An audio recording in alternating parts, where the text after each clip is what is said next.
Hello class ninth, welcome back. मैं हूं राघवेंद्र, आपका mentor for the social studies of CBSE board. Welcome to CBSE connect. आज हम लोग हिस्ट्री के पहले चैप्टर से शुरुआत कर रहे हैं, आपके एक बहुत ही बढ़िया जर्नी के, जिसमें हम लोग क्या करेंगे, सोशल स्टडीज के सारे सब्जेक्ट्स, सारे चैप्टर्स वन बाय वन क्या करेंगे, डिस्कस करेंगे। और ये ऐसा पढ़ाया जाएगा जिससे आप इन चैप्टर्स को खाली समझो नहीं, ये मत समझो कि भाई ये चैप्टर्स पढ़ लिया, याद हो गया, बात खत्म।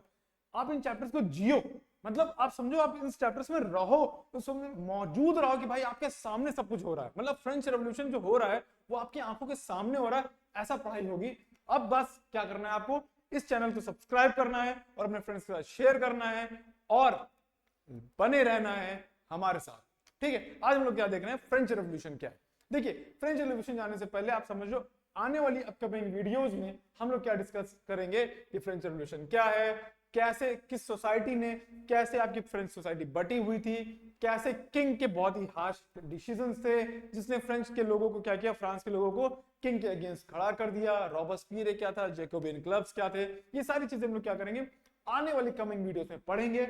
आज की जो वीडियो है वो एक तरीके से बस इंट्रो वीडियो है, ये बताने के लिए कि बस आपको क्या करना है, सिर्फ और सिर्फ सीबीएसई कनेक्ट से हमारे जो चैप्टर्स पढ़ाए जा रहे हैं, आप उन चैप्टर्स को पढ़िए और क्या करिए, अपने चैप्टर्स को एकदम फिंगर टिप्स पे याद कर लीजिए।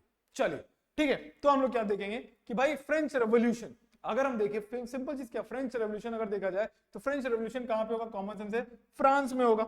राइट, फ्रांस में होगा। और ये कब का है, 1789 टू 99।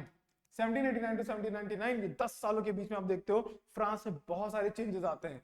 और याद रखना, फ्रेंच रेवोल्यूशन सिर्फ फ्रांस का रेवोल्यूशन नहीं है, फ्रेंच रेवोल्यूशन ने पूरी दुनिया में कहीं ना कहीं अपना इफेक्ट डाला हुआ है। क्यों? और इसका एग्जांपल दुनिया की छोड़ो, अपने इंडिया के कॉन्स्टिट्यूशन में भी देखोगे तो फ्रेंच रेवोल्यूशन का इफेक्ट है।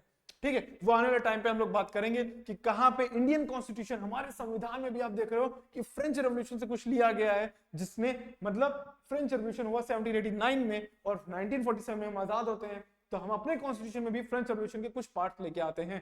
ठीक है, आप लोगों ने टीपू सुल्तान का नाम सुना होगा, तो आपने टीपू सुल्तान का नाम सुना होगा। राइट, टीपू सुल्तान जो था वो जो फ्रांस में जैकोबियन क्लब्स बने थे उसका भी मेंबर था।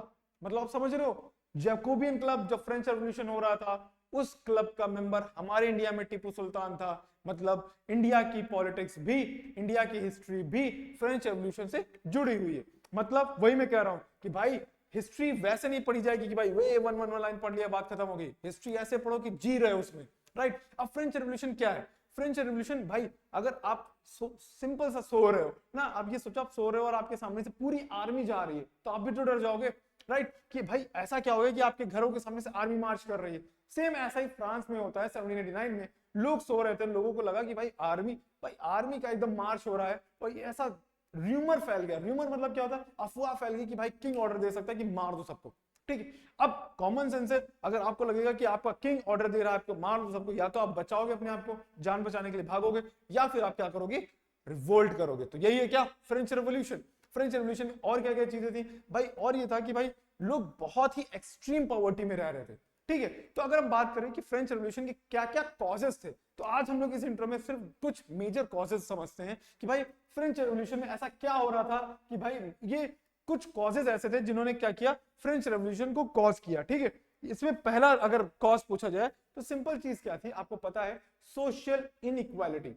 राइट, सोशल इनइक्वालिटी का मतलब क्या है, सोसाइटी में इनइक्वालिटी, बड़े छोटे, जैसे हम लोग इंडियन सोसाइटी में भी क्या है, कास्ट सिस्टम है। राइट, सेम वैसा ही कास्ट सिस्टम समझ लो फ्रांस में है, बट उनका अलग नाम था, हमारा अलग नाम है। बस हम लोग क्या करते हैं, हम लोग कास्ट सिस्टम डिवाइड कर देते हैं, हायर क्लास, लोअर क्लास, ये क्लास, वो क्लास। ठीक, कास्ट सिस्टम। राइट, वैसे वहां पे first state, second, third state था, उनमें भी क्या था, वही डिस्क्रिमिनेशन था जैसा हमारे यहाँ था। मतलब आप भी समझो कि अगर आप जो लोअर क्लास के हो और हायर क्लास आपके साथ गलत काम कर रहा है, तो आपको भी अंदर से गुस्सा आएगा। राइट, बिल्कुल वैसा ही फ्रांस में भी हो रहा था, बस ये बात। ठीक, तो आप देख रहे हो सोसाइटी में बहुत सारे चेंजेस थे। वहां पे भी क्या थे, आपके कई हिस्सों में बटी हुई थी फ्रांस की सोसाइटी।